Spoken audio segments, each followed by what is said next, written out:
Mari kita membaca satu bagian daripada firman Tuhan yang terambil dari, ini ayatnya sudah sangat terkenal sekali, yaitu Roma 11 ayat 33 sampai 36. Roma 11 ayat 33 sampai 36. Ada teman yang mau bacakan buat kita semua? Silakan.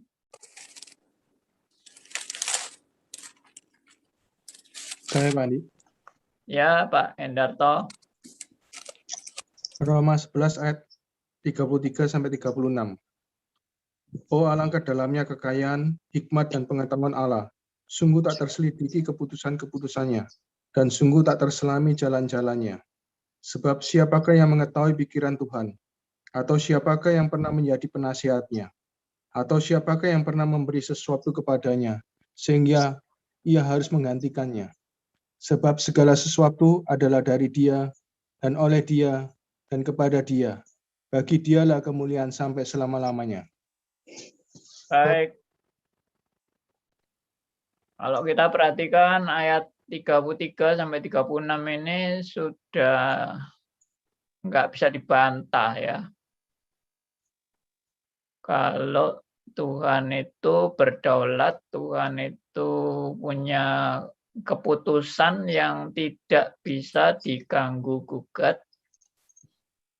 Tuhan itu sempurna, jalannya pasti sempurna, dan kita nggak mungkin bisa menjangkau segala jalan yang sempurna itu, mengerti secara keseluruhan, nggak mungkin. Jadi kita mengertinya ya cuma sebagian kecil aja. Tapi bukan berarti nggak ngerti sama sekali, karena Tuhan juga ingin kita mengerti sedikit demi sedikit akan rencananya yang agung dan mulia itu. Kalau semua sih nggak mungkin, karena kita bukan Allah ya. Kalau kita Allah ya kita sudah ngerti semua sih. Kita kan ciptaan, apalagi ciptaan yang terbatas, ciptaan yang sudah jatuh dalam dosa, ciptaan yang bercacat.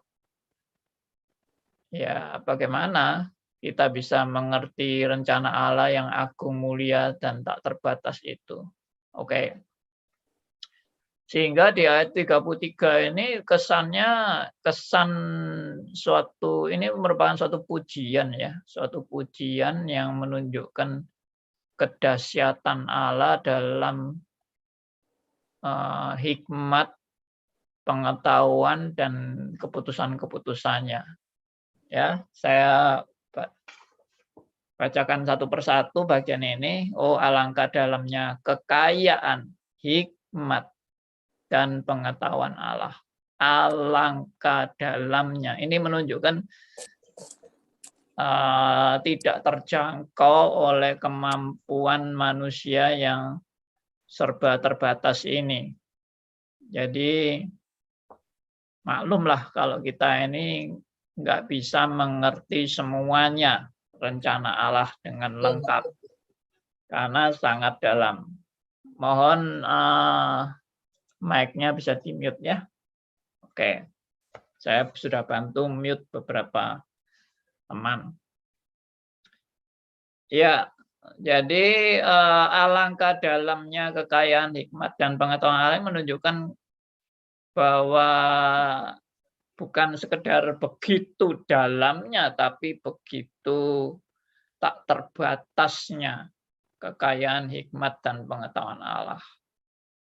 Ya, sungguh tak terselidiki keputusan-keputusannya dan sungguh tak terselami jalan-jalannya. Artinya dengan keterbatasan otak manusia, nggak mungkin kita bisa mengerti rencana Allah itu secara full, bahkan sekecil mungkin pun kita tidak mungkin mengerti, karena tanpa Allah memberitahu kepada kita rencananya yang agung dan mulia. Ya, saya ulangi. Jadi rencana Allah itu yang saking luar biasanya itu, kita itu untuk mengerti sedikit saja itu nggak mungkin mampu. Ya, kalau Allah tidak membuka rahasianya kepada kita. Saya aja kan tidak mengerti rahasia Anda kalau Anda tidak pernah sharing kepada saya tentang rahasia Anda. Itu antara manusia dan manusia aja kita bisa saling tidak tahu kan, karena kita bisa menyembunyikan rahasia kita. Meskipun ada rahasia yang kebobolan. Tapi kalau Allah, ya, siapa yang sanggup membobol rahasia Allah? Enggak ada yang sanggup. Kalau manusia sih data bisa bocor. Tapi Allah, bagaimana data Allah bisa bocor? Itu tidak mungkin kecuali Allah mewahyukan dirinya. Jadi saudara dan saya bisa mulai mengerti rahasia-rahasia Allah ini kalau Allah menyatakan melalui wahyunya. Dan wahyunya itu semuanya sudah dinyatakan melalui Alkitab. Ya, jadi kalau kita mau mengerti rahasia Allah ya harus kembali kepada Alkitab. Makanya semboyan kita back to the Bible. Jadi bukan back to peramal-peramal, back to dukun-dukun, back to orang-orang sakti, ya, back to pengalaman-pengalaman mistis, ya, yang katanya mimpi-mimpi, ketemu Tuhan, mimpi-mimpi, masuk surga, masuk neraka, itu bukan standar. Standarnya cuma satu, yaitu Alkitab. Back to the Bible. Oke. Ayat 34 menegaskan kembali, sebab siapakah yang mengetahui pikiran Tuhan? Ya, tidak ada yang sanggup mengetahui pikiran Tuhan kan? Atau siapakah yang pernah menjadi penasehatnya? Ya, siapa yang bisa jadi penasehat Tuhan? Konyol banget kalau ada manusia jadi penasehatnya Tuhan. Berarti dia lebih hebat dari Tuhan dong, kalau jadi penasehatnya Tuhan. Ayat 35, atau siapakah yang pernah memberikan sesuatu kepadanya sehingga ia harus menggantikannya? Dengan kata lain, siapa yang merasa berjasa kepada Tuhan sampai Tuhan merasa berhutang kepada dia? Ya, ini kata-kata hikmatnya sangat, bagi saya sangat indah dan menempelak saudara dan saya yang seringkali sombong di hadapan Tuhan. Puji Tuhan. Ayat 36 adalah final dan kesimpulan daripada semuanya yang saya sudah bolak-balik katakan ayat 36 ini. Sebab segala sesuatu adalah dari Dia dan oleh Dia dan kepada Dia, bagi Dialah kemuliaan sampai selama-lamanya. Ini finalnya. Dan ini kesimpulan seluruh Alkitab dari Kejadian sampai Wahyu disimpulkan di ayat 36 ini. Ya. Segala sesuatu adalah dari Dia dan oleh Dia dan kepada Dia. Dia itu huruf besar semua, berarti Allah. Bagi Dialah, bagi Allah lah kemuliaan sampai selama-lamanya. Ya, soli Deo gloria. Kemuliaan hanya bagi Allah sampai selama-lamanya. Ya, jadi siapa yang bisa menggugat rencana Allah? Siapa yang bisa menjadi penasihat Allah? Siapa yang hadir waktu Allah mencipta segala sesuatu langit dan bumi? Siapa yang hadir? Siapa? Nggak ada kan? Allah mencipta itu haknya Allah. Dia mau mencipta apa, benda apa, makhluk apa, ya, materi apa yang dia mau cipta, entah tumbuh-tumbuhan, entah binatang, ya, daratan, lautan, ya, binatang udara, darat, lautan, semua ada binatangnya. Ya, Tuhan ciptakan semua. Siapa yang mau menggugat? Siapa yang mau menasihati Allah? Kurang begini Tuhan, ciptaanmu salah ini. Ya, wah Tuhan, kok begini? Ya, kurang lengkap ini ciptaan Tuhan.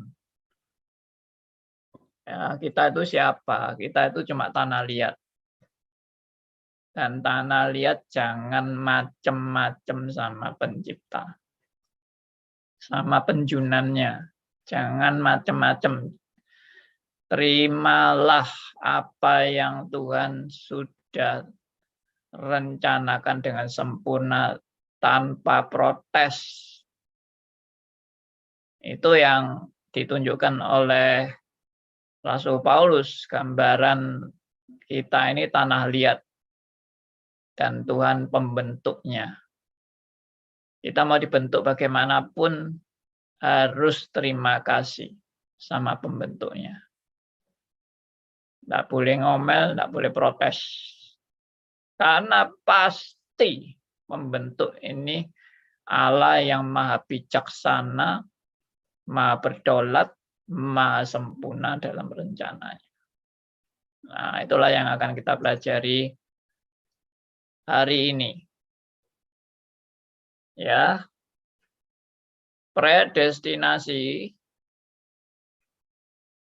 Saya belum masuk ke double dan single, saya baru masuk pendahuluan dan dasar-dasar predestinasi. Kalau dasarnya tidak kuat, belum sudah bicara double, single, amburadul semua pasti. Tapi kalau basicnya sudah benar, sudah kuat, sudah teguh, pasti tidak ada kesulitan membahas single or double predestinasi. Cuma yaitu basicnya dulu yang harus disusun dengan rapi dan yang baik ya.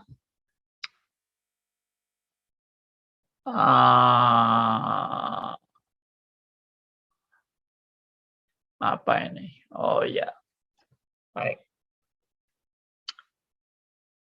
Oke, saya langsung share bahan saya. Saya pakai PowerPoint.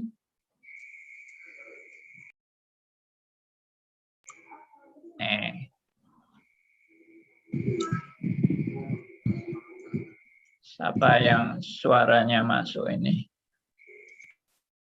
Oke, sudah saya mute.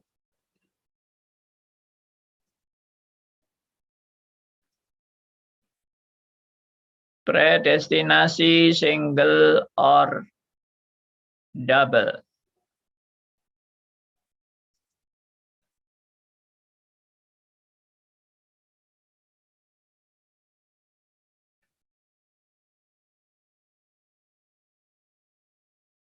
Ya, ini minggu lalu sudah bahas, saya cuma konfirmasi lagi. Arti dari predestinasi adalah ditetapkan sebelumnya.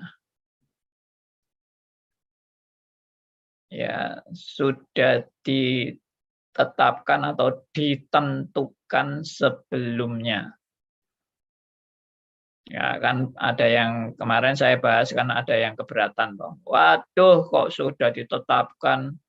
Kalau begitu di mana kebebasan kita? Nah, selalu yang penetapan Allah ini selalu dibenturkan dengan kebebasan.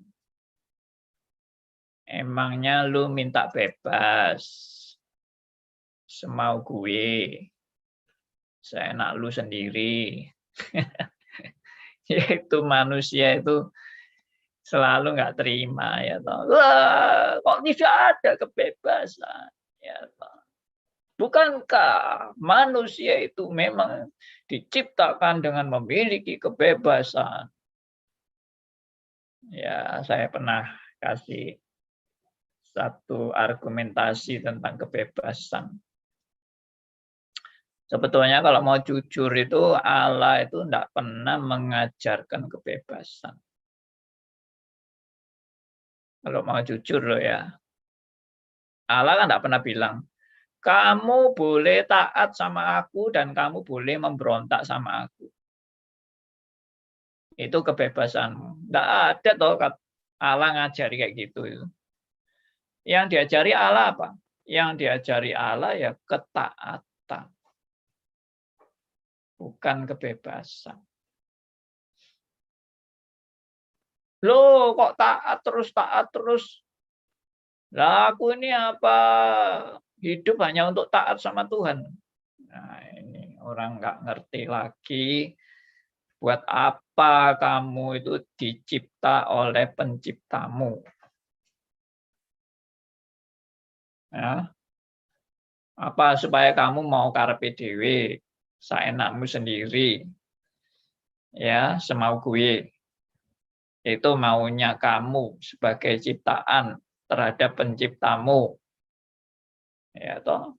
Nah, itu jadi perlu direnungkan kebebasan ini. Apakah memang kebebasan itu ajaran asli dari Allah? Atau ajaran dari setan? Siapa yang ngajari kebebasan? Kalau mau diteliti lagi, sebetulnya kebebasan itu ajaran dari setan. Kenapa saya katakan begitu? Loh, justru setan yang menggoda Adam dan Hawa untuk bisa bebas memakan buah yang meskipun dilarang oleh Tuhan. Itu kebebasan. Tidak apa-apa, makan aja. Hawanya kan masih keberatan. Hawanya bilang, loh, tidak boleh loh. Tidak boleh dimakan itu. Enggak apa-apa, makan aja, enak itu. Ya, kamu kalau makan itu kamu jadi seperti Allah loh. Hebat loh itu kamu itu. Bisa tahu pengetahuan yang baik dan jahat kalau makan itu. Oh ya? Benarkah? Iya, coba aja. Ya, enggak apa-apa, makan aja. Kamu bebas kok. Kamu punya pilihan kok, bebas. Jadi sebetulnya yang ngajari kebebasan siapa? Setan. Tuhan ngajari apa? Ketaatan. Nah itu. Tapi banyak orang bilang, wah kalau begitu Tuhan itu diktator dong. Kalau Tuhan hanya menentukan ketaatan, lalu tidak ada pilihan untuk bisa taat atau tidak taat. Ya memang Tuhan kan kasih pilihan juga kan. Kamu boleh makan semua ini, tapi yang ini kamu nggak boleh makan. Ya kebebasannya itu kebebasan tanda petik. Artinya kamu masih boleh makan yang lain. Tapi dalam hal ini kamu nggak boleh. Berarti kebebasannya itu sudah tanda petik. Bukan benar-benar kebebasan. Di dalam semua yang kamu boleh, ada yang tidak boleh. Nah itu. Oke. Jadi saya tidak mau berkepanjangan membahas tentang Adam dan Hawa yang jatuh dalam dosa. Sekarang saya mau membahas tentang dasar-dasar predestinasi. Ada pemikiran-pemikiran ini. Ya, ini saya sudah jelaskan yang minggu lalu juga ya. Penetapan sebelumnya adalah hal yang sangat logis. Jadi kalau kita diajari tentang penetapan Allah atau predestinasi ini, itu hal yang sebetulnya logis. Saudara jangan keberatan dengan predestinasi. Itu logis. Logisnya kenapa? Karena penetapan terlebih dahulu itu justru adalah suatu gambaran Allah yang dinyatakan gambaran Allah itu kepada saudara dan saya. Ya, saya ulangi ya. Jadi bertindak untuk menetapkan terlebih dahulu sebelumnya, ya kan predestinasi itu artinya menetapkan terlebih dahulu sebelumnya. Itu adalah gambaran Allah yang dinyatakan dalam kehidupan saudara dan saya sebagai manusia. Kita pun melakukan itu. Kita pun melakukan untuk menetapkan sebelumnya, alias berencana. Jadi sebetulnya bahasa sederhananya itu dari predestinasi itu kan berencana sebelumnya. Saudara dan saya kan punya rencana kan dalam hidup Anda sebelum bertindak. Kalau saudara punya anak, saudara kan punya rencana buat anak Anda dari bayi, lalu mulai besar, rencananya apa? Ya disekolahkan dong. Iya kan? Masa saudara enggak punya rencana buat anak Anda? Ini nanti disekolahkan apa enggak ya? Enggak tahu, terserah. Ya. Aku enggak mau merencanakan apa-apa untuk anakku biar dia mau sekolah atau enggak sekolah ya terserah aja. Saya enggak punya rencana apa-apa lah itu amburadul kan. Orang kok hidup kok enggak ada rencana apa-apa. Atau kamu sendiri jalan hidupmu ini kamu mau apa ke depannya? Enggak tahu juga. Ya, pokoknya aku bisa makan, bisa minum, sudah selesai. Loh, kamu tidak ada rencana mau kerja atau kamu mau bahkan bikin usaha atau apa? Tidak ada. Kerja juga tidak ada rencana kerja, mau usaha juga tidak ada rencana usaha. Ya terserah lah. Mau apa aja lah terserah. Ini orang apa ini kayak gini? Ya, pasti enggak kan? Saudara dan saya pasti punya rencana, pasti punya planning. Pasti juga kalau Anda sudah punya rencana, planning, atau mau membuat sesuatu, pasti ada perhitungan. Betul enggak? Semua itu pasti gitu. Seperti pabrik handphone. Ya, entah handphone apa itu. Samsung atau Oppo atau apa. Ya, ini bukan iklan ya. Tapi pabrik itu di dalam produk-produknya itu ada rencana enggak? Ya pastilah ada rencana sebelumnya. Masa enggak ada rencana tahu-tahu muncul handphone? Ya, enggak mungkin kan? Pasti ada rencana, pasti ada desain. Model handphonenya bagaimana? Pasti ada planningnya. Handphone ini nanti tipe ini, nanti berkembang bagaimana, kedepannya juga bagaimana. Bahkan mungkin yang rencana lebih hebat lagi, 5 tahun lagi akan menjadi apa. Iya kan? Itu justru logis. Anda tidak hidup dengan amburadul kacau balau. Oke, saya tidak panjang-panjang lagi meneruskan. Ya, ini yang tadi saya jelaskan. Kita sendiri mau melakukan segala sesuatu pasti ada rencana sebelumnya. Kalau hidup tanpa ada rencana itu adalah hidup yang kacau, amburadul, dan tanpa nilai. Ya, saya kira ini semua akal sehat bisa menerima ini. Betul enggak? Siapa yang tidak bisa menerima ini? Ya, orang itu pasti akalnya enggak sehat. Kalau tidak bisa terima ini. Nah, kalau saudara sendiri mengakui ini adalah akal sehat, ya. Nah, kelanjutannya ini. Sebagaimana manusia punya rencana, maka Allah Sang Pencipta yang mencipta manusia menurut gambar dan rupa Allah, pastilah aslinya adalah Allah yang berencana. Karena saudara itu adalah ciptaan Allah yang diciptakan menurut gambar dan rupa Allah, dan saudara adalah makhluk ciptaan Allah yang berencana.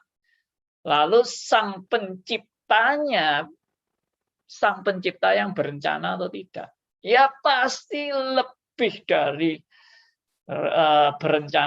rencananya manusia. Pasti lebih dari itu. Bukan Allah yang tidak punya rencana loh. Bukan Allah yang amburadul. Makanya saya tulis di sini dalam kurung, Allah yang tidak berencana apa-apa mirip dengan paham deisme. Dan ini bukan Allah Alkitab. Ya, saya tegaskan, ini kalau sudah ikut doktrin Allah, pasti sudah ngerti deisme. Ya, tolong admin bisa ini yang sudah tunggu-tunggu ini di admit semua. Saya agak terganggu kalau ada lihat-lihat admit ini. Tapi ya mau tidak mau ya muncul memang.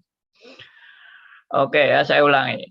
Jadi Allah yang tidak berencana apa-apa. Ini saya blok aja ini. Terus tidak bisa diblok ini. Karena ini PowerPoint. Oke, saya bacakan lagi. Ini yang dalam kurung ini ya. Allah yang tidak berencana apa-apa mirip dengan paham deisme. Dan ini bukan Allah Alkitab. Deisme itu adalah Allah seperti, ada yang mau jawab? Tukang jam yang setelah buat jamnya itu membiarkan dia jalan sendiri begitu. Yes.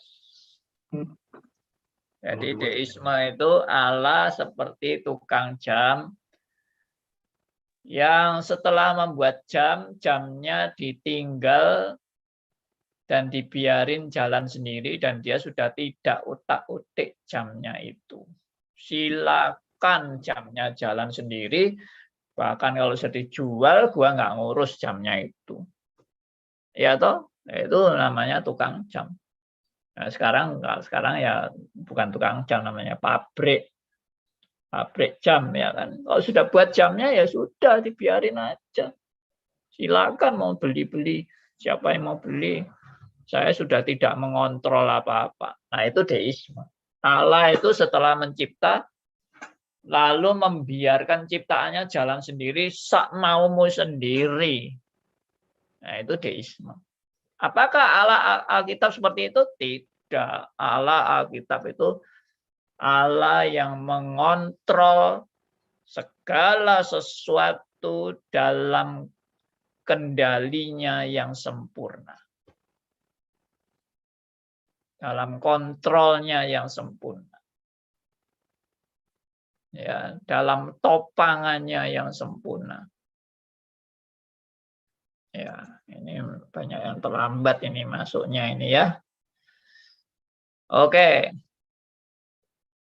Nah, jadi Allah Alkitab adalah Allah yang berencana, bukan Allah yang tidak punya rencana.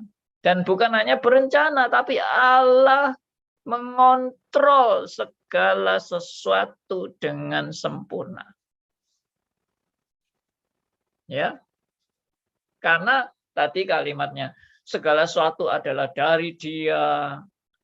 Dari Dia itu kan berarti permulaannya dari Dia. Lalu oleh Dia.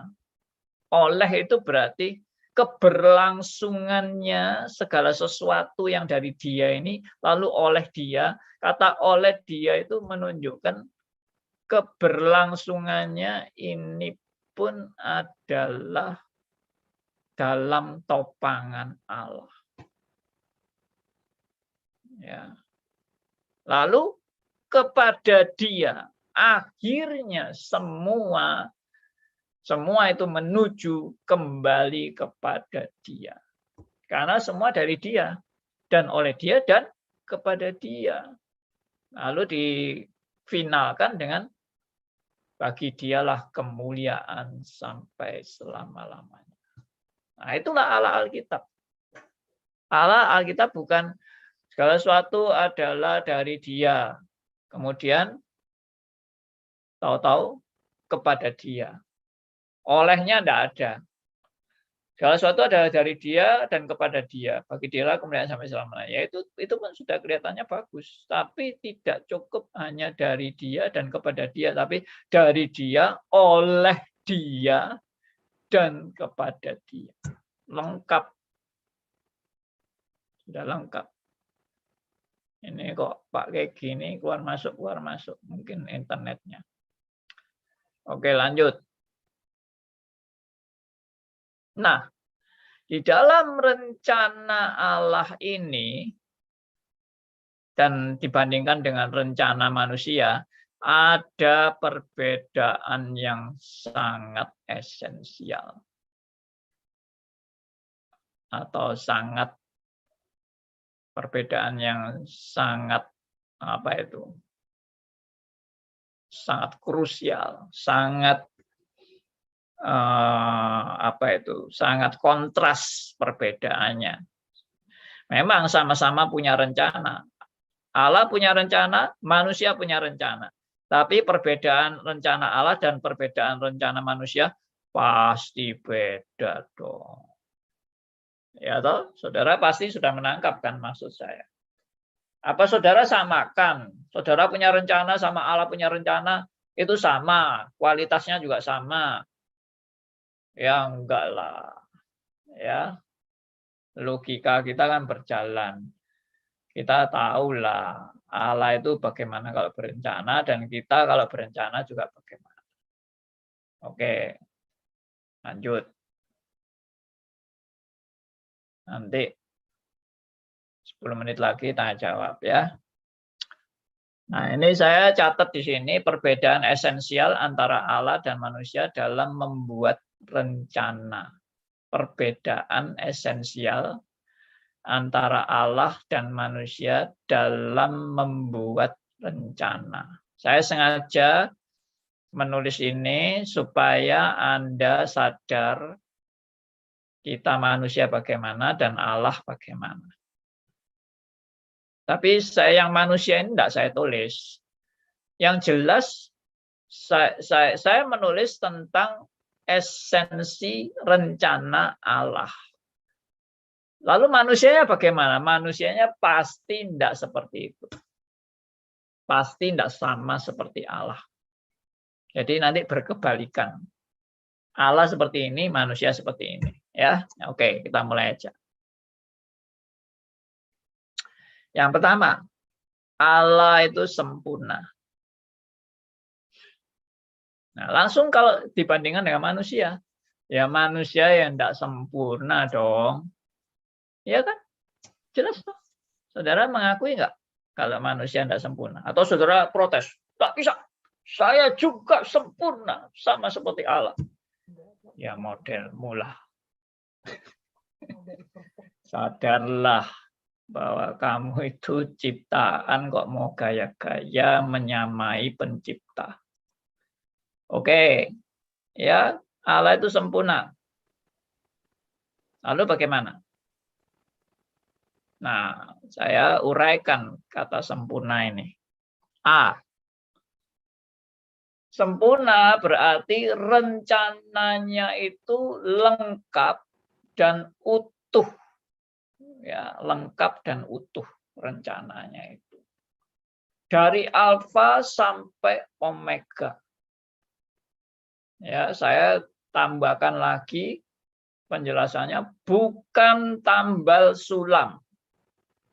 Ya, bukan tambah sulam. Tambah sulam itu apa? Ya, apa ya? Ya tembel-tembelan gitu loh. Ya, apa ini? Enggak sekaligus terjadi gitu, tapi Kalau enggak ini ya ini, kalau enggak ini ya ini, dicocok-cocokkan atau bagaimana. Nah, enggak seperti itulah. Kalau Allah itu mencipta itu ya dari alfa sampai omega, dari awal sampai akhir, semuanya direncanakan dengan lengkap dan utuh dan sempurna. Ya, bukan tambah sulam, bukan uji coba, bukan kalau bahasa Inggrisnya trial and error. Ya, enggak, kalau manusia bikin rencana. Nah, ini kalau manusianya. Manusia bikin rencana pasti harus ada uji coba dong. Misalnya bikin mesin. Saya pesan satu mesin yang bisa memproduk botol-botol plastik misalnya. Lalu ada pabrik yang membuat mesin itu, lalu sudah jadi mesinnya, uji coba dong. Lihat ya, hasilnya bagaimana. Saya coba, waduh, salah ini. Ini tutupnya enggak seperti itu, yang saya maksud enggak seperti ini. Ini enggak benar ini, desainnya enggak tepat ini, enggak sesuai dengan gambar yang saya buat waktu itu misalnya. Oh ya, oke. Dirubah mesinnya. Itu namanya trial and error. Nah, saya mau tanya, apakah Allah itu perlu trial and error? Jelas jawabannya tidak. Kenapa tidak? Nah, kalau tadi manusia itu kenapa perlu trial and error? Karena manusia itu tidak sempurna. Tapi kalau Allah sempurna, ya dia mencipta, itu tidak ada uji coba. Oh, keliru, wis dibaleni, ya. Coba lagi, modelnya kayak apa? Misalnya menciptakan manusia. Dicoba membuat manusia. Waduh, hidungnya kok kepanjangan ya. Elek iki. Kayak Pinocchio ini kalau seperti ini. Ya, dipendekin dulu lah hidungnya. Nah, uji coba seperti itu.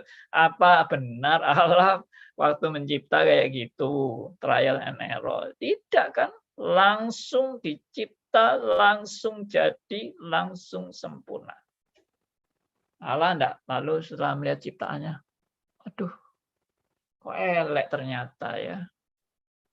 Misalnya menciptakan binatang juga, aduh, binatang-binatang ini kok banyak errornya ini ternyata. Enggak ada itu seperti itu. Hari pertama sampai hari ke-6 semuanya yang dicipta itu dikatakan apa? Semuanya baik. Semua yang diciptakan Allah itu baik adanya. Jadi tidak ada yang error. Tidak ada kesalahan. Ya, nanti saudara pasti ada pertanyaan ini. Nanti selanjutnya kan mulai ada errornya. Tapi kalau awalnya memang nggak ada errornya. Ya, itu nanti aja nanti. Ini kan saya mulai dari awal dulu kan. Ya. Sebetulnya saya bukan hanya mulai dari awal, tapi saya sudah mulai dari awal sampai akhir karena alfa sampai omega. Rencana Allah itu alfa sampai omega. Dan rencana Allah itu bukan kayak rencana manusia. Rencana manusia itu bisa salah. Rencana Allah tidak bisa salah. Dan rencana manusia belum pasti. Kalau rencana Allah pasti enggak. Pasti. Enggak ada yang enggak pasti rencana Allah itu. Ya, ini semua cara berpikir kita ini harus diperbaiki tentang Allah. Jangan menyamakan Allah dengan Anda. Kalau Anda menyamakan Allah dengan Anda, parah deh jadinya. Allah kok disamakan sama seperti manusia. Ya error semua jadinya. Karena Allah itu bukan manusia. Meskipun manusia dicipta menurut gambar dan rupa Allah. Tapi tetap Allah bukan manusia. Oke. Rasanya bicara satu poinnya aja kok jadi panjang. Ya, ini sudah 8:30. Saya mungkin harus berhenti. Tapi rasanya kalau berhenti sekarang, Tambah lagi setengah jam kan tadi terlambat, Pak. oh iya. Wah, ini Selesaikan satu ini aja, Pak. Bu Kwili sudah anu ini. Waduh, bahaya. Maunya 24 jam Ibu Kwili. Ya. Oke, saya sampai sini dulu. Kalau ada yang mau tanya, kalau enggak ada ya saya teruskan ya toh. Kan saya modelnya lebih banyak ajak diskusi. Ada yang misalnya masih meragukan atau ada yang ganjelan dari apa yang saya tadi omongkan. Ada yang rasanya kok kurang seret gitu. Enggak apa-apa, tanyakan aja. Pak Andi. Silakan Pak Pramana. Ya, tadi dikatakan bahwa Allah menciptakan sebelum dunia dijadikan. Berarti Allah sudah merencanakan waktu Yesus nanti akhirnya disalib gitu, Pak. Lah, waktu Allah menciptakan Adam dan Hawa, Allah akan bilang pohon di tengah ini boleh kamu makan, jangan kamu makan. Tapi semua boleh kamu makan. Terus sama iblis kan dibalik. Lah, keadaan seperti itu bukan keadaan yang pilihan, Pak. Ya. Nah, setelah Adam dan Hawa nanti lain lagi masalahnya. Ya. Makasih, Pak. Oke. Tanyaan yang bagus. Jadi Adam dan Hawa sepertinya dikasih pilihan. Bukankah kalau dikasih pilihan itu berarti kan tergantung manusianya yang memilih. Ya. Jadi bagaimana ini kalau tadi dikatakan apakah memang manusia itu memiliki kebebasan? Ada yang mau tanggapi? Karena ini Kalau kan, saya mikirnya karena Allah memperingatkan Adam bahwa jangan kamu makan yang di tengah itu. Berarti ada satu perintah untuk ditaati. yes. Tapi karena ada kuasa lain yang mengganggu, akhirnya ketaatan itu geser. Nah, ini kan berarti ada pilihan. Kalau tidak ada pilihan, mesti kayak robot ya, Pak ya. Yes. Makasih, Pak. Terima kasih. Jadi semua yang dikatakan Pak Pramana itu memang adalah pertimbangan-pertimbangan yang merupakan dasar keberatan kalau manusia itu sudah dalam penetapan Allah mau berbuat A atau B atau C, semua sudah dalam penetapan Allah, seolah-olah manusia tidak punya kebebasan dan manusia jadi seperti robot yang sudah ditentukan. Ya, selalu begitu. Ini mutar-muter ya, teologi yang namanya teologi predestinasi itu mutar-muternya itu ke situ terus. Ya, enggak apa-apa. Ini memang proses belajar berpikir. Dan memang yang kita lihat, nah ini coba tuntunan saya aja. Tuntunan saya. Yang kita lihat itu sebetulnya adalah fenomena. Fenomena itu gejala di permukaan. Makanya saya menulis di Facebook, saya pernah share ya, saya tulis di Facebook, orang Arminianisme ini melihat fenomenanya, sedangkan orang Reform melihat esensinya. Fenomena itu gejala di permukaan, esensi itu di balik semua gejala itu ada sesuatu yang lebih dalam. Nah, sesuatu yang lebih dalam ini itu yang dipelajari oleh reform. Sedangkan orang Armin yang melihatnya fenomenanya. Fenomenanya ya memang manusia diberi kebebasan. Fenomenanya manusia memang bisa memilih. Fenomenanya manusia yang menentukan pilihannya. Dia mau ambil atau dia tidak mau ambil tawaran iblis itu. Itu semua fenomena, tapi esensinya, nah itu yang ya istilahnya dibalik semua kejadian ada sesuatu yang, nah itu sesuatunya itu yang kita harus istilahnya ya mendalami, mempelajari. Ya, jangan cuma lihat fenomena aja, tapi lihat sesuatu di balik fenomena. Boleh berpikir gini apa enggak, Pak? Ya. Allah Maha Berdaulat itu sudah anunya apa namanya? Pokok pikiran daripada reform, Maha Berdaulat. Ya. Apapun harus terjadi.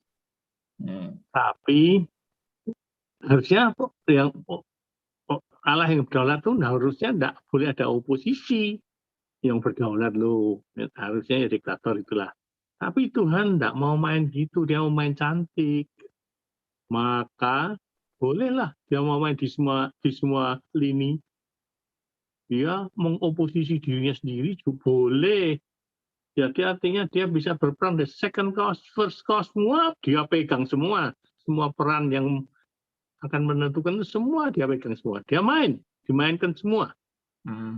Ya, jadi kelihatannya jadi supaya lebih cantik. Nggak sakar PDW. Terus tidak ada yang lawan, sudah beres, selesai, dan tidak rame. Jadi dia begitu berdaulatnya sampai hukum oposisi itu diputer BD, saya juga bisa jadi oposisi, saya sendiri yang jadi oposisi. Nah, itu tentu aja itu nanti ada bagaimana dia main oposisi lawannya itu iblis apa semua dipakai semua main semua yang akhirnya tujuannya ya goal itu yang titik itu tercapai. Bolehkah saya berpikir seperti itu? Dia berdaulat kok, ya searep itu dia mau bikin trik ya apapun anunya, permainannya. Ya. Ya itu Pak. Baik. Ya itu Pak Aryo melihat Allah itu bermain cantik. Bermain Kalau pernah, cantik Pak, dalam kalau pernah Pak Andi ini ya, membuat rencananya. Kenapa Bu Willy? Kalau pernah Pak Andi kan juga jelaskan bahwa sebenarnya Allah tidak berikan pilihan kepada manusia. Dia bilang, buah yang ini boleh kamu makan, ini yang tidak boleh. Itu artinya dia sudah menetapkan. Dan itu adalah perintah supaya kita taat. Jadi bukan pilihan. Gitu. Perintah suruh melanggar kok malahan, supaya ada dosa kok. Ya. Bukan pilihan, tapi itu satu perintah maksud saya. Karena tadi Pramana bilang seolah-olah Allah berikan pilihan gitu kepada manusia. Tapi ini bukan pilihan, tapi perintah yang harus ditaatin gitu. Nanti dilanggar dewe. Kalau seandainya memang mereka jatuh, ya itu kan ada second course. Dan juga ada, maksudnya anugerah sebagian yang ditarik itu yang bisa menjadi penyebabnya. Nah itu anugerah yang ditarik itu second course. Aduh, sudahlah semua peran dia yang pegang. Pak Andi. Wah. Oke, Pak Pramana silakan. Dan jadi penonton dulu aja. Karena Allah memperingatkan jangan kamu makan. Itu dengan kata lain, kalau kamu makan, salah. Nah, dia makan. Ya, itu kan pilihannya si Adam loh.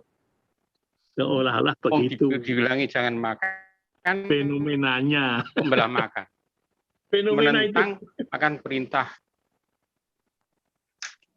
Ya. Terus maksudnya apa Pak Pramana? Jadi maksud saya, kalau Allah tidak memberitahu jangan kamu makan ini, yang boleh kamu makan ini dan ini tidak boleh kamu makan, yaitu tidak ada pilihan.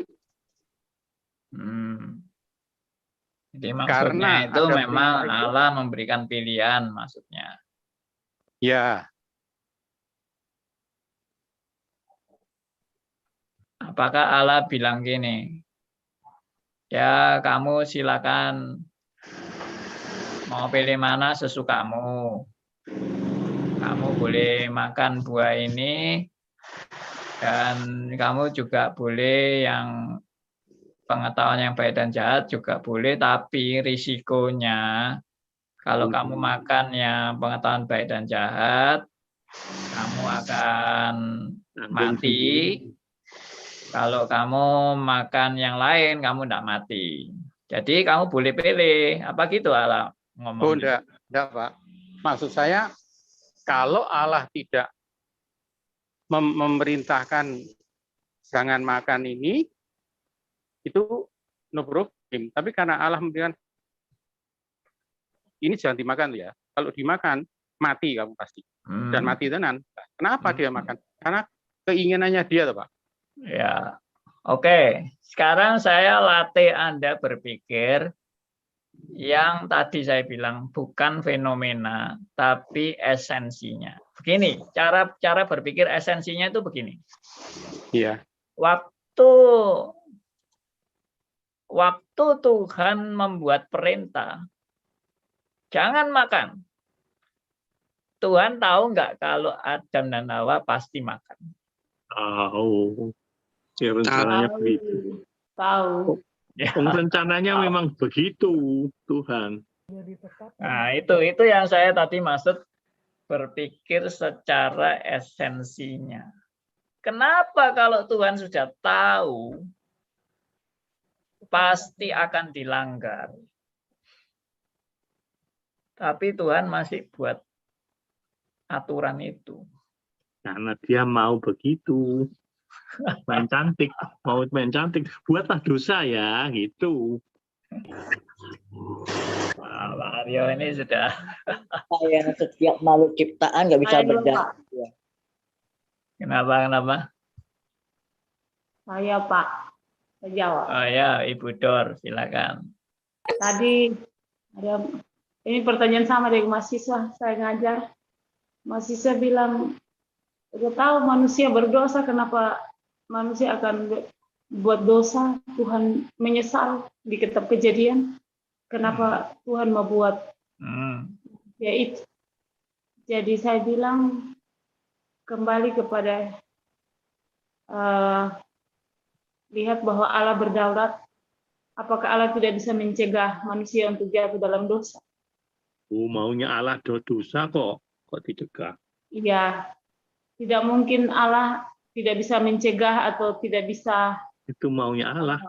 Magari untuk tidak berdosa, tetapi ada sesuatu maksud Tuhan yang kita tidak mengerti. Kenapa Allah membiarkan itu terjadi? Saya bilang begitu. Jadi itu atas segala sesuatu menurut saya sih Tuhan mengatur semuanya. Jadi tidak ada yang perlu dipikirkan bahwa Allah salah. Tidak ada Allah pernah salah. Allah tidak pernah salah. Tidak ada Allah salah. Dia tidak akan pernah salah. Ya. Jadi tidak boleh mempersalahkan Allah. Ya Pak. Terima Tidak ada kasih. yang salah dari Allah. Yes. Andi. Tapi sekarang kan pertanyaannya loh, kalau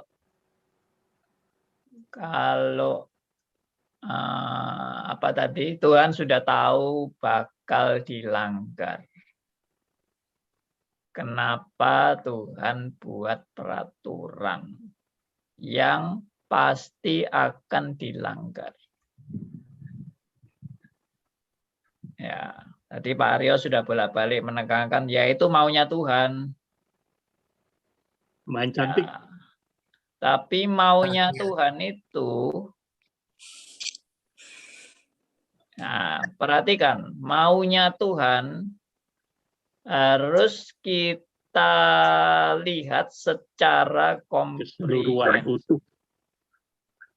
Perhatikan ya, secara komprehensif. Udah rencananya untuk itu apa ya? Ya, tadi saya ini lagi mau menekankan kalau rencananya kita harus lihat rencananya itu secara komprehensif. Artinya Tuhan ya memang maunya gitu loh, maunya gitu itu mau apa, lalu mau buat apa dan untuk apa dan kenapa seperti itu. Nah, itulah yang diteliti oleh para kaum reformator ini. Ya, orang-orang reform ini. Jadi ini step by step, tolong sabar. Jawaban untuk pertanyaan-pertanyaan ini nanti akan terjawab dengan sendirinya pada saat saya sudah menjelaskan cukup lengkap. Jadi ini saya baru kasih penjelasan 1 poin. Saya belum selesai nih. Ya, gini, pertanyaannya itu begini. Pertanyaannya itu jangan pertanyaan yang akan datang. Pertanyaannya itu apa yang tadi saya sudah jelaskan, ada yang nggak paham nggak, itu pertanyaannya. Dari yang saya sudah jelaskan, jangan pertanyaan, loh nanti gini, nanti gitu, nanti gini. Ya itu nanti, karena saya belum selesai menjelaskan. Oke? Boleh saya Silakan, berkomentar Bapak atau Elia. ya tadi saya menyimak tentang pabrik gitu ya. Kalau ini pabriknya manusia, apalagi pabriknya Allah kan gitu ya Pak ya. Yes. Itu yang saya langsung berpikir. Nah mungkin bagi saya karena kita merasa segambar dengan Allah, jadi kita pikir pakai pikiran kita yang membuat pabrik, Pak. Kita lupa beranjak dari Allah punya pabrik di alam semesta ini. Itu yang akhirnya tidak bisa ketemu. Karena manusia selalu berpikir pola pikirnya dia. Dengan caranya dia mau disamakan dengan cara Allah berpikir. Allah itu harus berpikir seperti saya berpikir.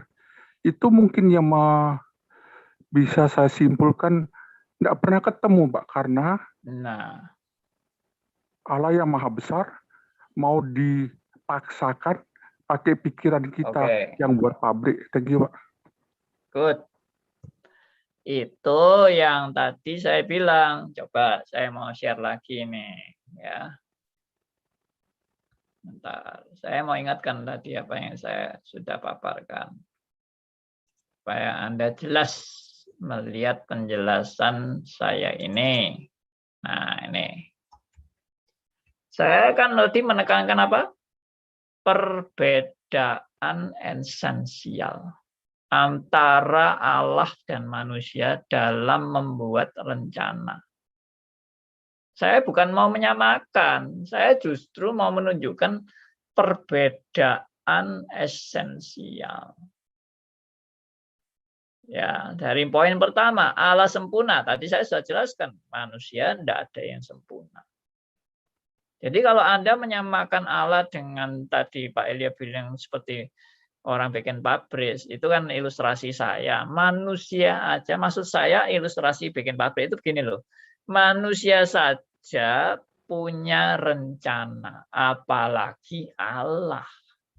Tapi di dalam berencana tentunya ada perbedaan esensial antara rencana Allah dan rencana manusia.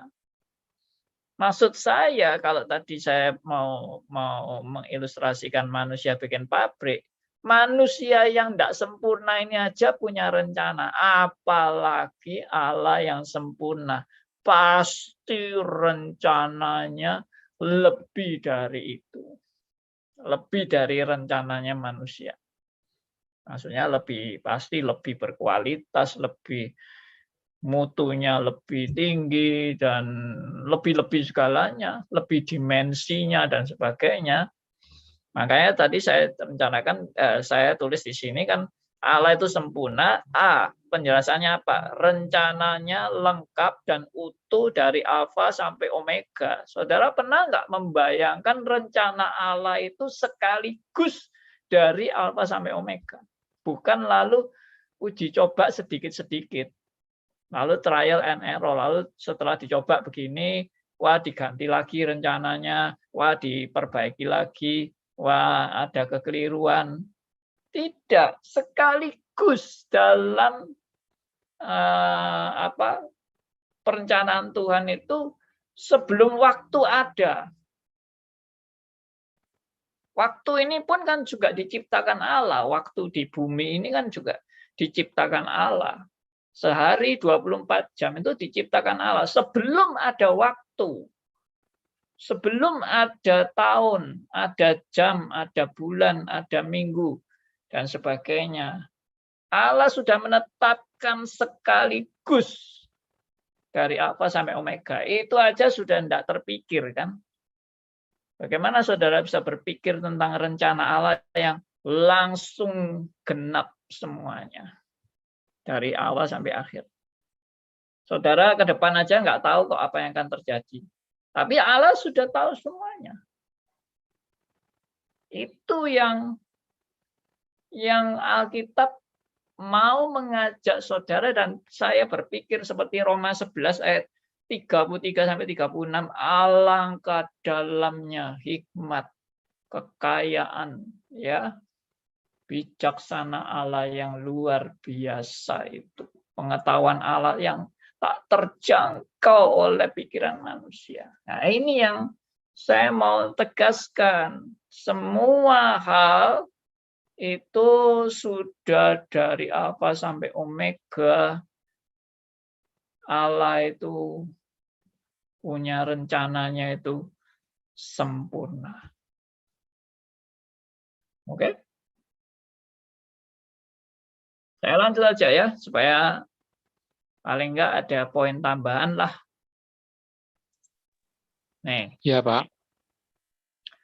Rencananya sempurna. Nah, yang dimaksud rencananya sempurna itu tidak mungkin ada error dalam rencananya yang sempurna itu. Tidak mungkin ada error. Ya. Admin tolong di-admit yang masuk. Saya ulangi. Rencananya yang sempurna itu tidak mungkin ada error, dalam kurung. Tidak mungkin ada kesalahan atau cacat atau gagal produk, sehingga perlu diperbaiki or direvisi. Nah, ini sudah juga perbedaan antara manusia dengan Allah. Kalau manusia bikin rencana itu tidak sempurna, dan pasti juga ada error-error, entah sedikit entah banyak errornya, sehingga bisa gagal produk. Bisa terjadi misalnya pabrik mobil tertentu, merek tertentu, gagal produk, lalu ditarik kembali produknya, lalu diperbaiki, baru dikembalikan kepada pemiliknya. Itu bisa terjadi pada manusia yang bikin rencana, dan bisa ada kesalahan. Tapi kalau Allah tidak mungkin ada kesalahan. Karena tidak mungkin ada kesalahan, berarti juga tidak perlu rencana Allah diperbaiki. Wah, salah hitung ini misalnya begitu. Oke, direvisi misalnya. Nah, itu tidak mungkin terjadi pada Allah. Ya, ini dulu, kita susun ini dulu. Lalu kita aminkan, benarkah Allah tidak mungkin salah? Ya benar dong, masa Allah bisa salah. Kalau Allah tidak mungkin salah, benarkah rencananya juga tidak mungkin salah? Ya jelas, kalau Allah tidak mungkin salah, rencananya juga nggak mungkin salah. Itu konsekuensi logis daripada Allah yang tidak mungkin salah. Allah tidak mungkin salah, rencananya juga tidak mungkin salah. Kalau rencananya salah, berarti nangkap maksud saya. Jadi kan tadi pertama, Allah tidak mungkin salah. Kedua, rencana Allah tidak mungkin salah.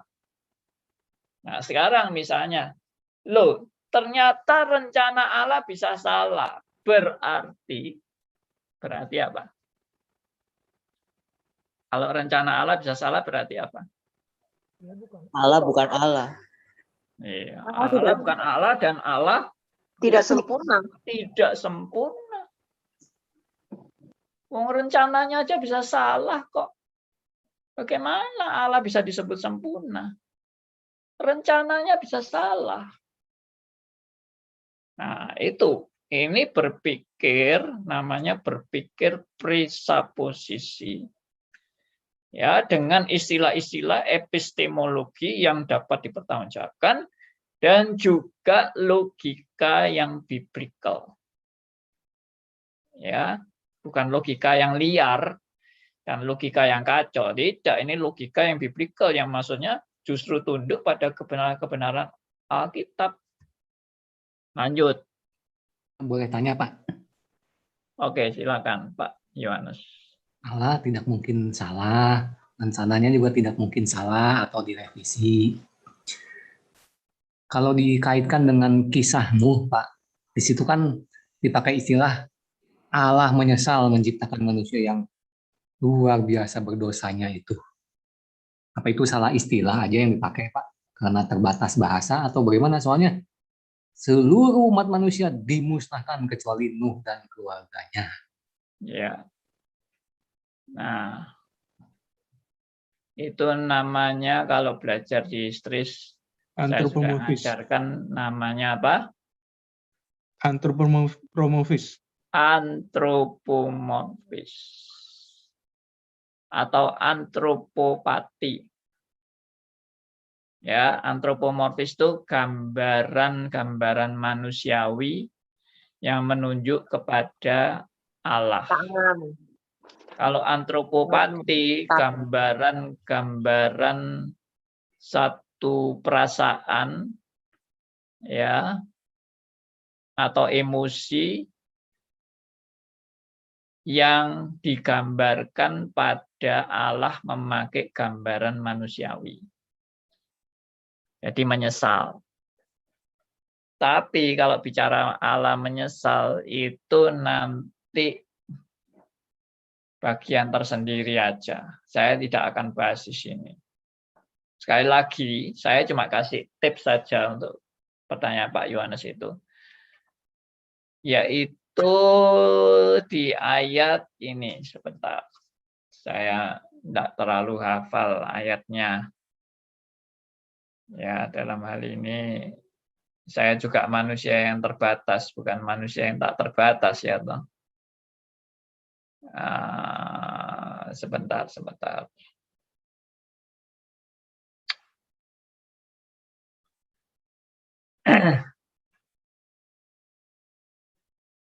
Ada satu ayat yang jadi pegangan untuk menegaskan kebenaran ini.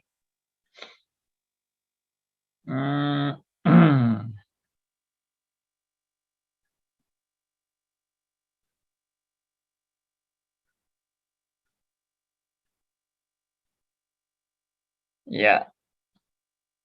1 Samuel 15 ayat 29. Coba tolong Pak Yohanes yang bacakan. 1 Samuel 15 ayat 29.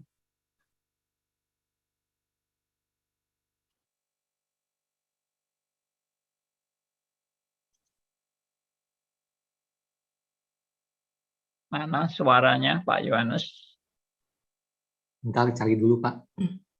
1 Samuel 15 ayat 29.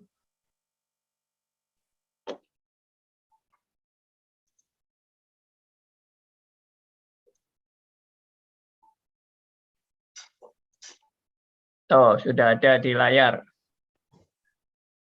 Lagi sang mulia dari Israel tidak berdusta dan ia tidak tahu menyesal. Sebab ia bukan manusia yang harus menyesal. Yes. Nah, berarti 2 ayat ini kan bertentangan toh tadi. Yang tadi zamannya Nuh, Allah juga menyesal, itu di Kejadian berapa itu?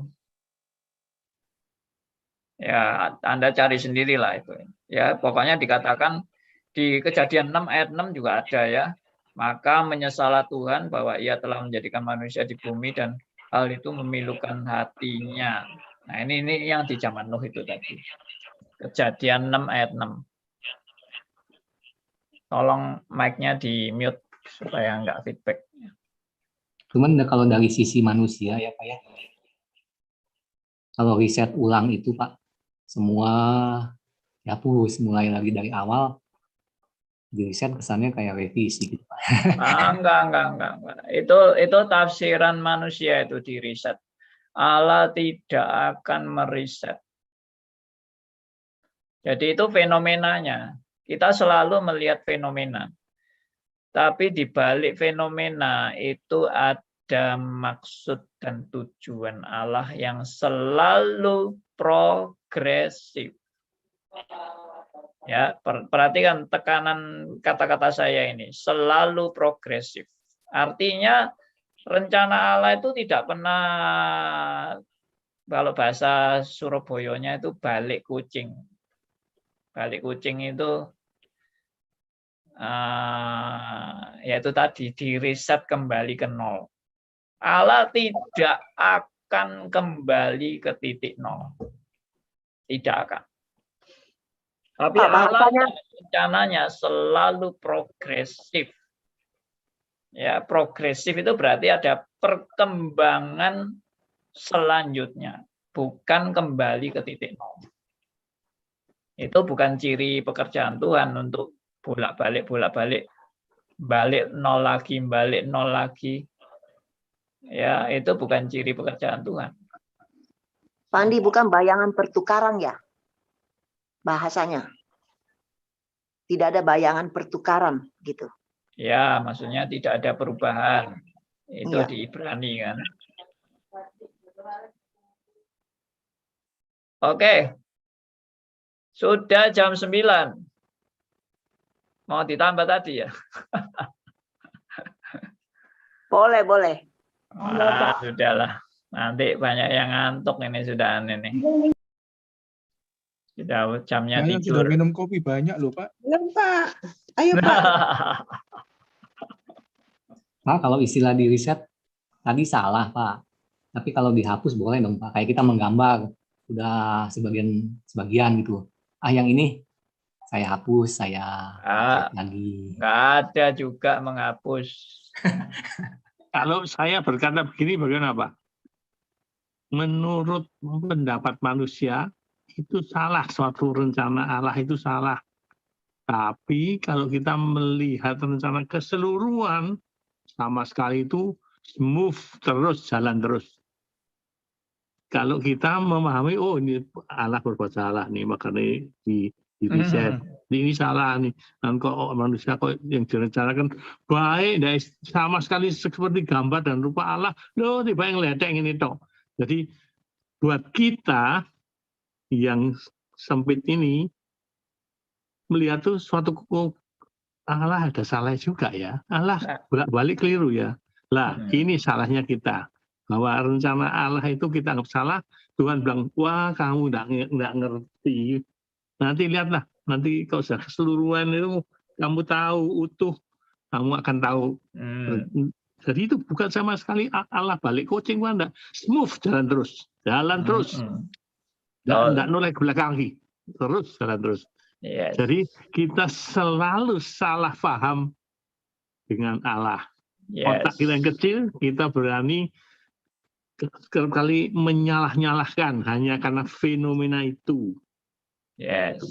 Oke. Ya, soalnya kita kan pakai kacamata diri kita. Sedangkan Allah pakai kacamata Allah.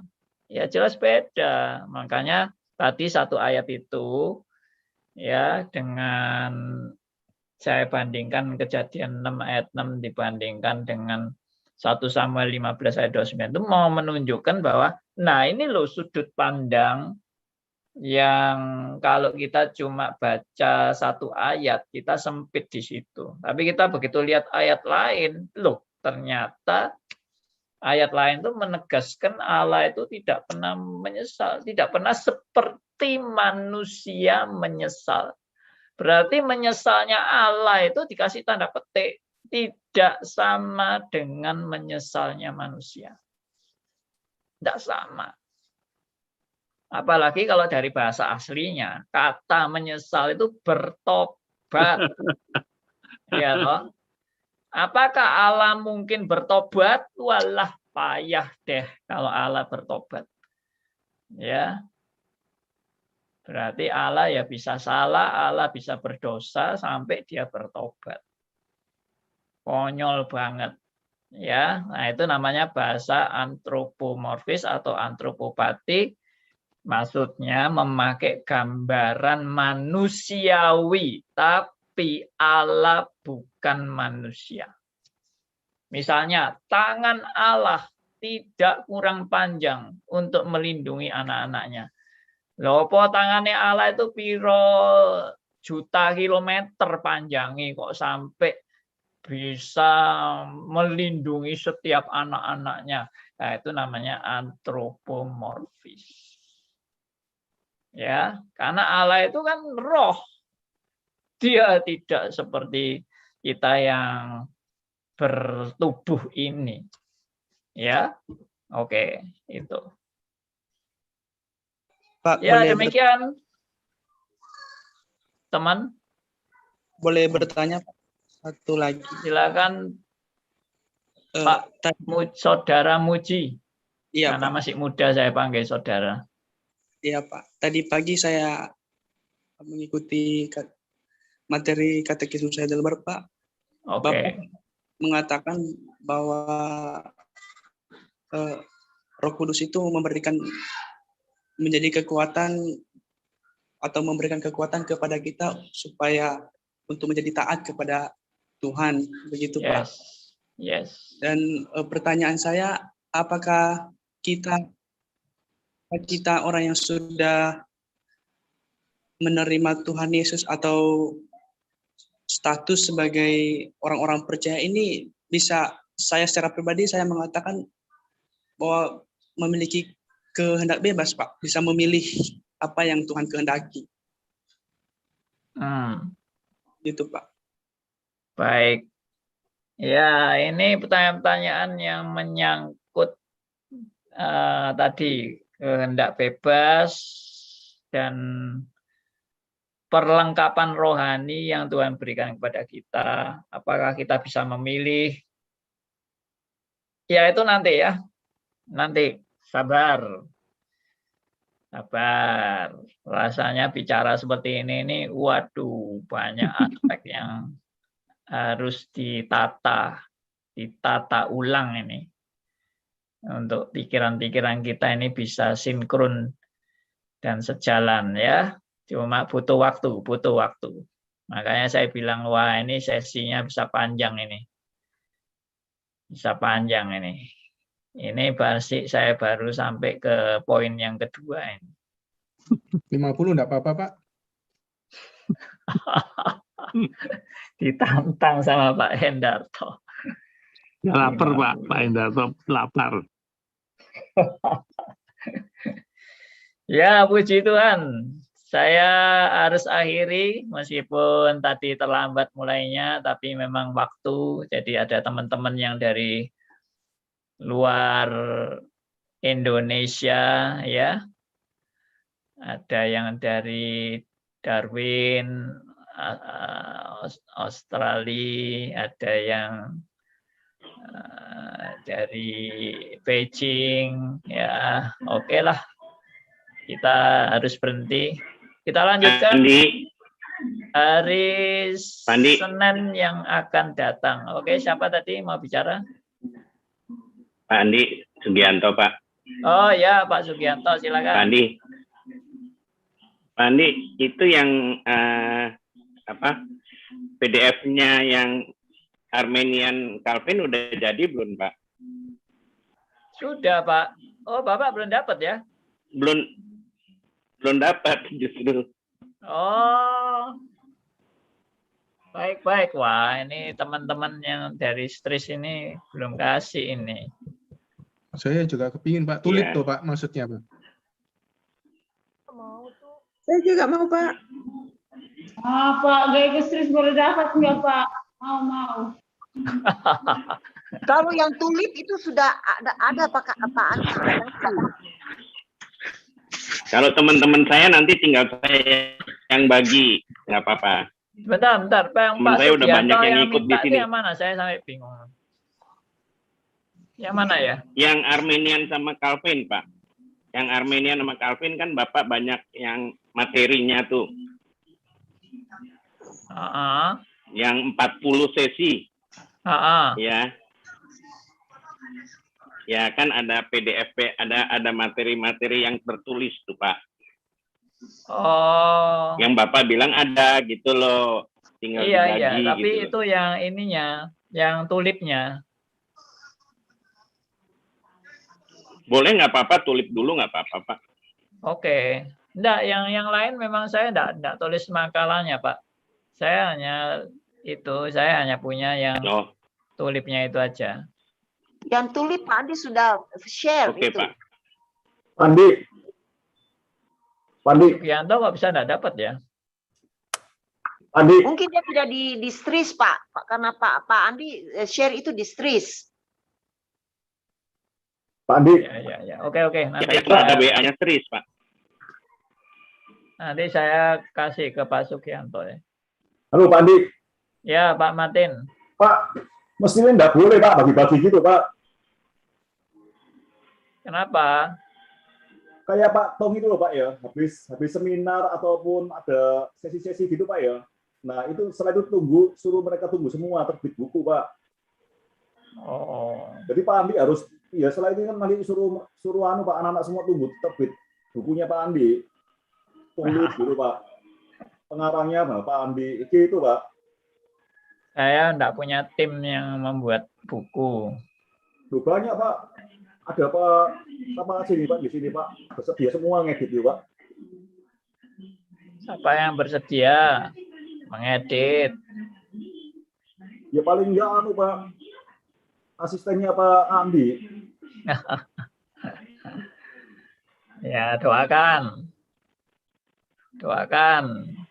Memang ada beberapa orang yang sudah usul Pak Andi ini harus punya buku, buat buku, supaya orang bisa belajar dari pengajarannya Pak Andi. Ya, saya sendiri masih tidak punya kemampuan mungkin ya. Tapi kalau ada yang mau mengedit dari Pak Elia, Pak, ngedit, Pak. Mengedit dari ini YouTube ini semua sudah bisa ditulis itu. Itu Pak Elia itu, Pak, masih mau, Pak. Pak Elia tuh sudah buat editing di Facebook. Tweeting. Nah, kita di grup ini sudah bikin Pak, daftar listnya, yang pemesannya. Nomor 1 Pak Sugianto. Terus nomor 2 nanti Pak Hendarto, yang lain Pak. Ya, oke, nanti kita pikirkan lebih lanjut. Kalau Pak Martin terbeban, nanti Pak Martin yang bikin tim. Ya. Betul sekali, Pak. Pak Martin yang bikin tim untuk membuat buku. Pokoknya jangan usul Pak Hendarto, tidak apa-apa, Pak. Sangat mendukung. Ya, kita doakan Pak Martin berhasil membuat tim untuk pembuatan buku.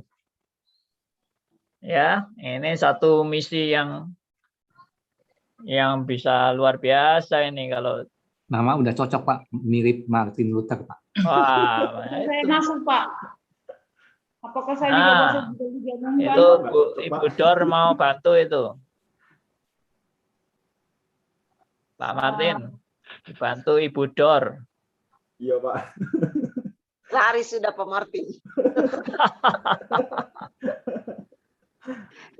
Ini tidak mengganggu jadwalnya RMC yang lain, Pak. Atau Ibu Dor yang bikin tim ini. Ibu Dor ini kan dosen sekolah teologi juga Ibu Dor ini. Ya, oke deh. Atau tunggu nanti kalau saya sudah mati ya. Mungkin ada yang terbeban. Ya, oke. Boleh Pak ngomong gitu Pak? Loh, kan kenyataan manusia memang harus mati. Ya, tapi jangan Bapak jangan ngomong itu dulu. Oh, hari Bapak. Oke. Oke ya Pak Sugianto. Nanti Ya, makasih banyak Pak. Ya. Nanti coba minta WA Bapak. WA saya. Baik. Makasih banyak Pak. Ya, Bapak bisa tulis di ini ya, di chatnya ya. Di chat YouTube. Chatnya ini, di chatnya Zoom ini. Terus. Ya, di chat Zoom. Chatnya ini kita Bentar. sekarang yang di Zoom ini Pak. Ya. Ini kan ada kolom chat. Bapak bisa klik di situ. Tulis. Nah ini ada dari RMC. Bapak catat ya nomornya ya. Ya. 081 Ya.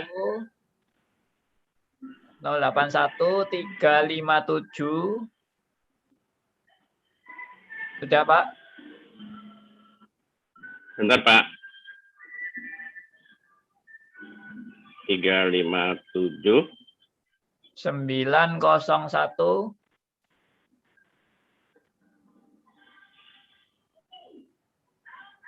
ya 628.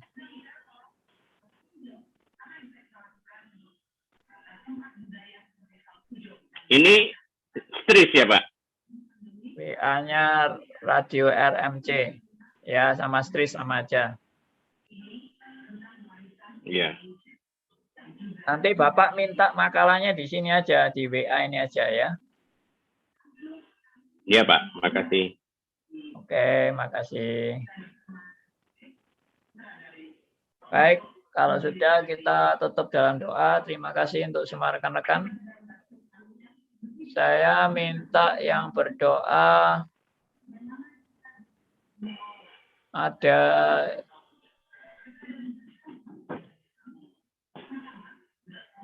ya Saudara Muji ya. Saudara Muji silakan pimpin doa. Baik Pak Pendeta. Mari kita menutup dalam doa. Mari kita bersatu dalam doa. Bapa di sorga, dalam nama Tuhan Yesus, kami mengucap syukur Bapa karena kami sudah mengakhiri sesi kedua dari materi predestinasi single or double. Terima kasih Bapa, ada begitu banyak hal baru, ada begitu banyak berkat rohani yang boleh kami dapatkan. Semuanya karena anugerah-Mu, dan biarlah ini boleh membekali kami dalam menjalani kehidupan kami sebagai orang-orang percaya. Bapa, kami berdoa, kami menyerahkan hamba-Mu, Bapak Pendeta Andi Halim, yang selalu dan setia dan mengajarkan kami, membimbing kami, biarlah kiranya Engkau selalu memberikan kekuatan, kesehatan, dan biarlah api Roh Kudus-Mu terus hadir untuk menjadi bukti bahwa cinta kasih-Mu selalu nyata dalam kehidupan hamba-Mu ini Bapak. Terima kasih buat kami semua yang telah mengikutinya, baik di Zoom ini, ataupun dari YouTube, dan dari radio, biarlah kiranya kami boleh mendapatkan berkat, dan terus mendapatkan kepuasan lewat firman-Mu ya Bapak. Terima kasih Bapak, inilah doa syafaat kami, Dalam anakmu yang tunggal Yesus Kristus kami berdoa. Amin.